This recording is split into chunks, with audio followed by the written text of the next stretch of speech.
Et bing! 3, 4, 1, 2, 3, 4. Comment initier les enfants là-dedans?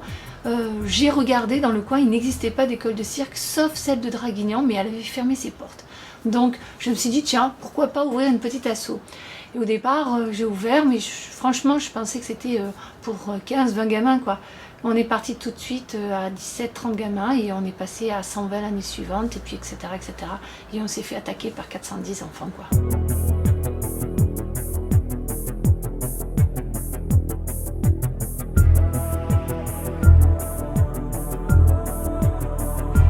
On a les 3 ans, à partir de 3 ans, on a défini un âge, 3 ans, et ça va le plus vieux à 56 ans, 55 ans. Ouais, 55 ans. Après, on ne s'arrête pas à ce public-là. On a Laurence, ma collègue et moi-même, on s'est découvert de passion depuis à peu près une dizaine d'années pour le cirque adapté. C'est-à-dire ouvrir la porte à l'handicap.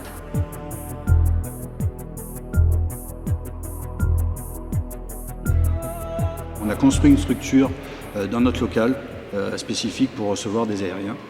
Et on a fait tout un système de poulies et de cordes pour pouvoir régler les aériens justement à la hauteur des enfants.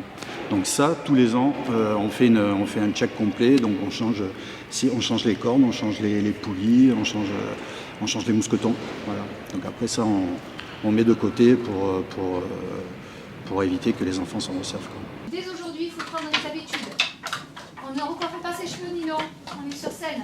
En un mot, pour toi, qu'est-ce que c'est La le cirque? solidarité, l'entraide et la découverte du dépassement de soi. D'accord.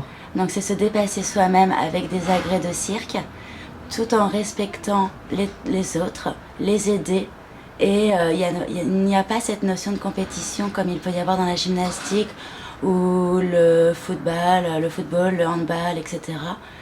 Il y a vraiment cette notion d'entraide, d'équipe, de cohésion, de groupe.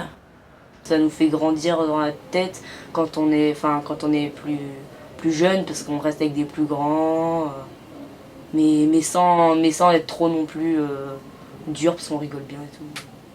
Le cirque, pour vous, ça représente quoi? Pour moi, c'est la rigolade.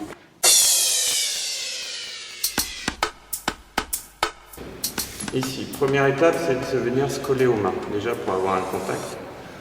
On va mettre les bras bien hauts et on va venir se suspendre juste avec les bras en restant en contact avec le mât, ici, là.